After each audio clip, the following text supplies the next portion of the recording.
on commence avec la balade de Jackie ici à l'île aux Moines.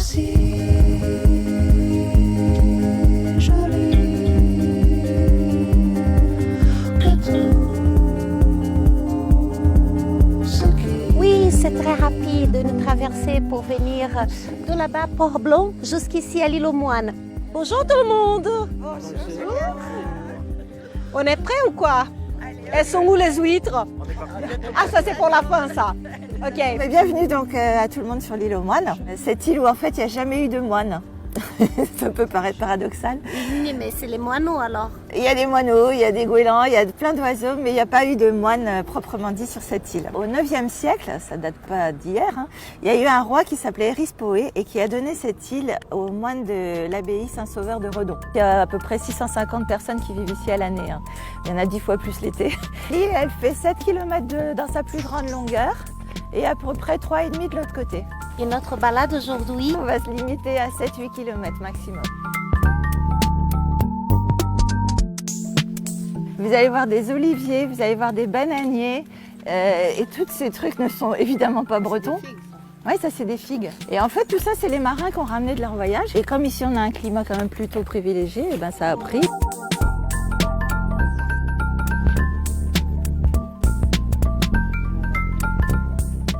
J'ai bâti cette balade spécialement pour la fête de la Bretagne, pour vous faire passer par des chemins d'ailleurs très peu fréquentés, pour faire découvrir l'île, vraiment la vie de l'île telle que peuvent la connaître les Îlois. Donc ça s'appelle le nombril de Vénus. Ah, c'est ça le nombril de Vénus. C'est génial, je ne savais pas. Vous avez une petite peau qui s'enlève plus ou moins facilement. Vous frottez la plante sur le bobo et ensuite vous posez ça pour faire le petit pansement. Alors il y a toute une recette qu'il faut bouillir dans des marmites pour faire la couleur orangée qui fait qu'ils sont vraiment reconnaissables dans le Golfe. Au début, ils disaient il fallait de l'urine de pucelle, attention. Comme ils ont maintenant du mal à en trouver, ils prennent de l'ammoniac. Et puis il y a des écorces de pin. Il faut chauffer la mixture pendant un certain temps et après ils jettent sur les voiles et ils étalent avec des balais brosses. Courir, partir. C'était là qu'on mettait les os des gens, des tombes qui étaient désaffectées et il paraît qu'ils auraient été mis dans ce champ. Donc les gens évitent de traverser le champ en général. Écoute, chérie, j'ai pas eu le temps. Écoute, chérie. Et le lendemain, vous aviez toutes les chances de vous retrouver étranglé net. Donc ça s'appelle un cromlech. Ils ont fait ça pour servir de cadran solaire géant, pour savoir quand ils devaient planter les choses. Voilà le seul moine que vous trouverez sur l'île aux Moines. Il est un peu figé, mais bon là il nous offre un petit bouquet de fleurs sous la forme d'un nombril de Vénus.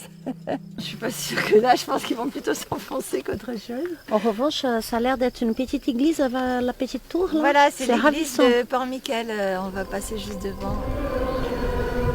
Elle a été construite dans les années 1826 et à cette époque-là, il y avait pas mal d'échanges commerciaux avec l'Espagne. Donc on pense que l'architecte, il a peut-être voyagé en Espagne. J'étais pas très originale sur ce coup-là en termes de vêtements, on est d'accord. Enfin, peut-être c'est moi qui ai été originale.